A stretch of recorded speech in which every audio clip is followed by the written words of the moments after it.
The closest rival it has price-wise and segment-wise is the Isuzu D-Max 1.9 litre 4x4 automatic transmission.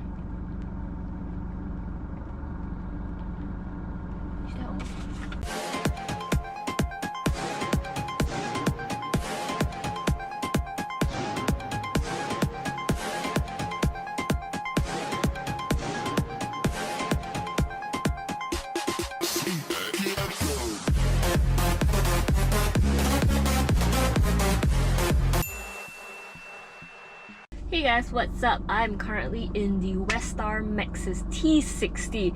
Now I am starting from the interior cause it's still raining a little bit outside, as you can see through my windows right here. So I'm gonna start with the interior sit around because I'm just sitting around talking about the car, right? But before we go into the interior, I would like to share some history or some backstory to the Weststar Maxus. Now the Weststar Maxus is a combination of Weststar and Maxus. Weststar is from the Weststar group of companies that was initially formed in 2003 and has grown regionally and internationally ever since and diversified. They have automotive and defense sector, aviation services, properties, and a lot more lah, basically. However, their mainstay of the group's core business is the automotive sector, which is where Weststar and Maxus is. Now, Maxus is a brand of SAIC Motor Corporation Limited, which is the largest automaker on China's A-share market. And this is the first pickup truck that SAIC has built with the intention for the global market. So, yeah, let's get to it. I didn't expect much from the Weststar Maxus T60. I'm like, oh, okay, it's a China brand.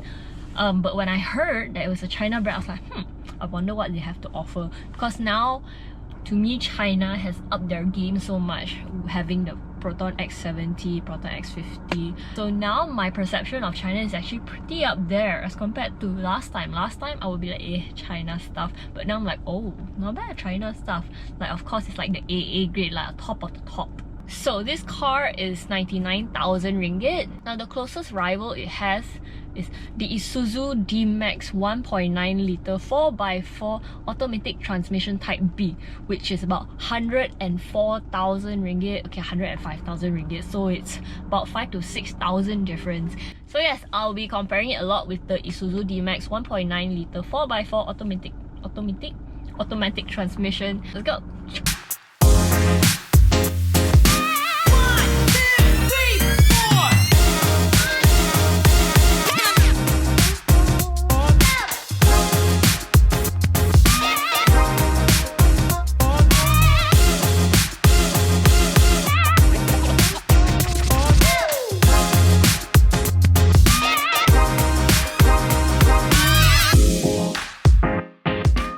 This is a 2.8 turbo diesel with a ZF 6-speed automatic transmission, 150 horsepower, 360 Nm of torque.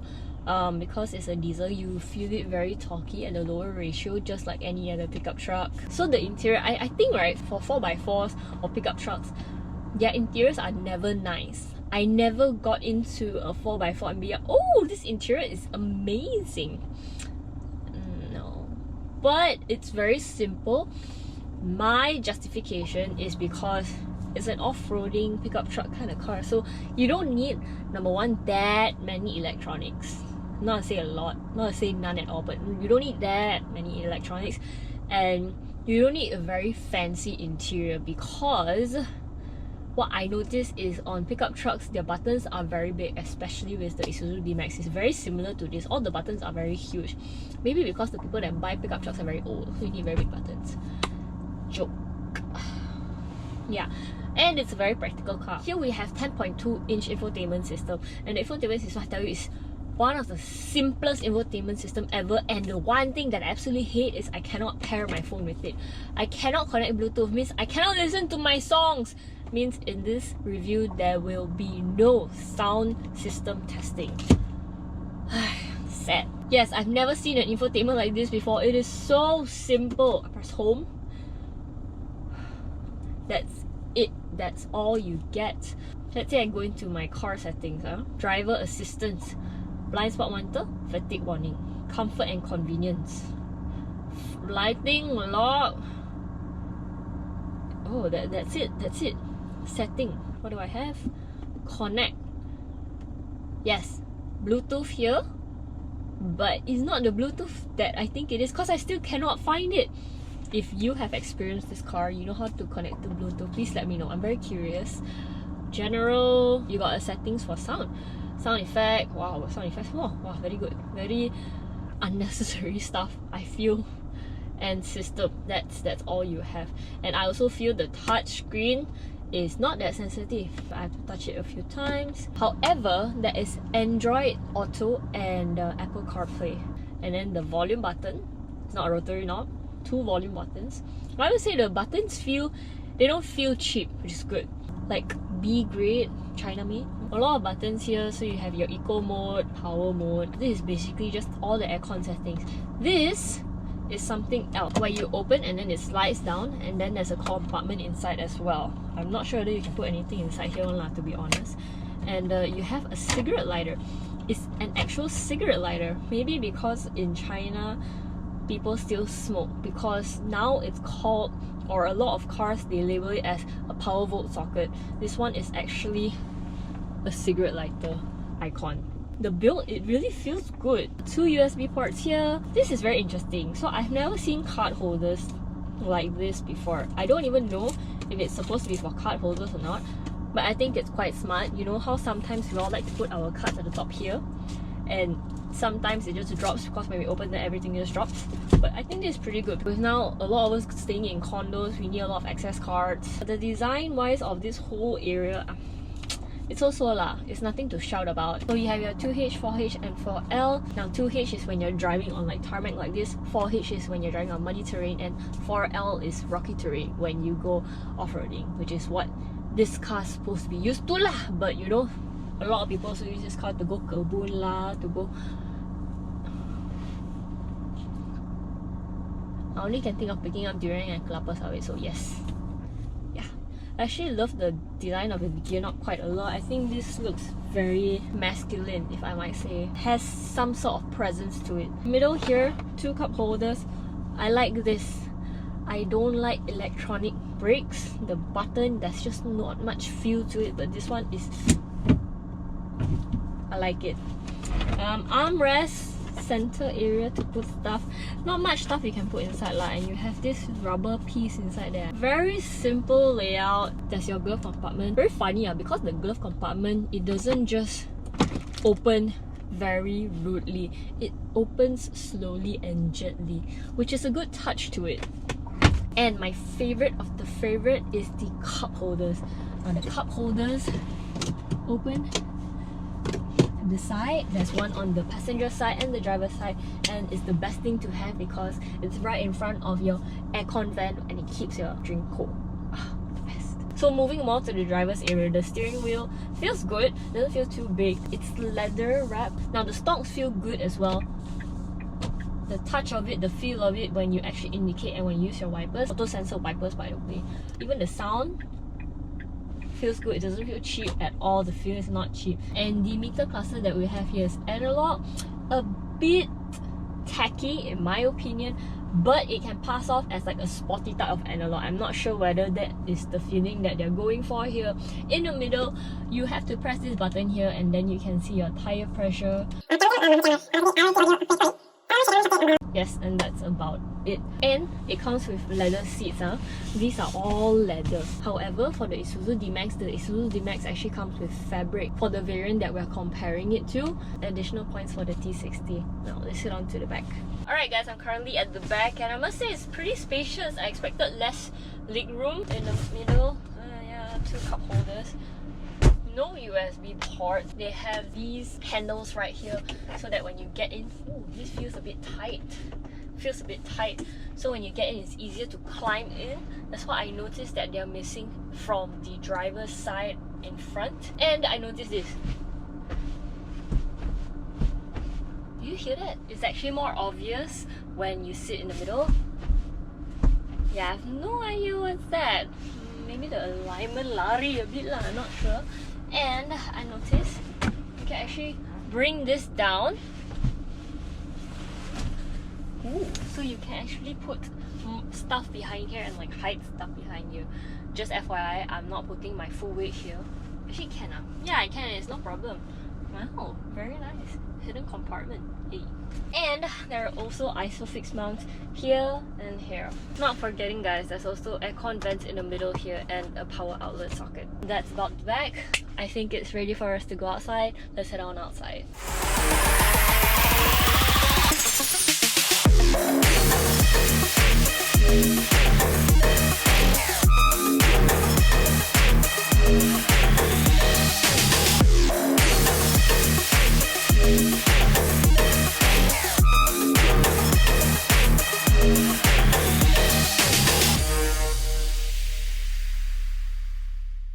The presence of this thing, pretty good. It ain't bad. I am only about a head and a half, 2 heads taller than the front, the bonnet, and the grills. Wow, the grills are huge. It is a very good looking car. I think it's a very handsome car, although this, wow, is very big. The logo very big here. Front LED headlights, fog lamps are halogen as you can see. The front is very straight, so if you notice there's only a little bit of slant, so the water doesn't go sliding down that much when it rains. Wow, but the side here is already dry. Very fast, huh? Very fast. Ooh, the back also very fast, huh? These are 19-inch wheels, a very conventional type of pattern that we see on the rims right there. At the side here, there's a side step right here, mud flap here. The side step makes all the difference. Why? I'm gonna show you. Because when you get in, for someone that is short like me, the side step helps so much. If I don't have any side step, a little bit difficult. However, with the side step, it's like a stepping stone. You have a little bit of help up. Yeah. There are roof rails behind there, and of course this cargo area here. Oh, the first time I saw it, right, it was parked outside of Korn's house, and the back was the first thing that I saw, and I must say it looked so good. I do really like the exterior design of the truck. It's quite squarish if you notice, which actually means that it has more cargo space. I'm gonna attempt to open this. I'm a bit scared because this is relatively heavy. Ooh, slowly. Yep. There's no assistance there whatsoever, so if you don't want to climb up like that, which will make you look a bit, yeah, if you cannot stretch properly, or if you pull something, or you cannot jump up, then might I suggest the other thing that you can do is side step here, go up, step on the wheel, go up, and this is damn good also because this is a sports bar, not sports bra, sports bar, and you go in. Now, I will go in, but it's very wet. I don't want to wet myself. So I'm just going to be very careful here. Nope. If you know me well enough, you know I'm not really a very careful person. So my pants on one side is already wet. I have sort of wiped the side of the car. Ooh, but the side of the car is pretty dry, so still got hope, huh?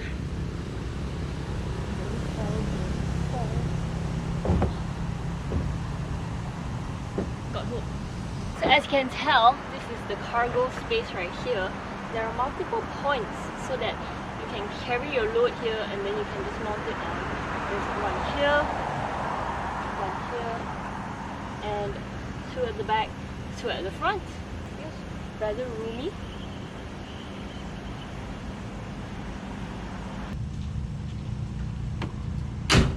So I was preparing to do some B-rolls and I just realized that this is very big. I'm a little bit intimidated. Wow. Yes. Okay, time to hit the road. Now I'm just gonna adjust my seat. These are powered seats. And the steering wheel is not telescopic. It only... you can only adjust it height-wise. Alright, let's hit the road. Because it's a diesel, you do feel that torque at low ratios. Driving it around feels very comfortable. very easy to maneuver, but the thing is, it's really a huge car. I had some problems trying to fit it within the lines, because once I actually fitted it in between the lines, all the tires are like few cm away from touching the box. That's how huge the car actually is. Driving it around, I feel like I'm king. But then again, pickup trucks always give you the feeling that you're superior to everyone else because you're seated so high up. Visibility in this is great, amazing actually. You have huge side mirrors as well. Windshield is huge. But then again, it's a pickup truck, you know. When you stop accelerating, it doesn't decelerate in a very progressive manner. It feels like power cuts off immediately. So you do feel quite a bit of pullback. The engine noise, as you can see when you accelerate, it's quite loud inside. Although wind noise is pretty quiet, it's just the sounds that are coming from the engine. When you take your foot off the accelerator, you can feel the car just immediately cuts the power off and it just glides through when you're at a certain speed. However, when you're at low speeds and when you just remove your foot off the gas pedal, it feels very immediate that the power cuts off and the car slows down so much. Maybe because of the weight, maybe because it's a huge ass car. The ride is actually not too bad for the driver at least. Not sure about the back passengers because I know in 4x4s the back passengers do feel quite uncomfortable because the suspensions are leaf springs, so it's built for durability. It's a bit harsh. I'm having the time of my life driving around, having great visibility. The power is good as well. Driving it is fun. That's about all I have for you today. I'm sorry if my energy level is a little bit low. Things have been back to back quite a bit. For a car that is 99,000 ringgit, I would say it's a pretty good deal. I would actually consider it. Stay safe guys, hope everyone is doing well. If there's anything y'all have to say about this car, please leave it in the comments below. I truly apologize for my energy level because it's been a long couple of days and a long couple of weeks. So yes, hope everyone's doing alright.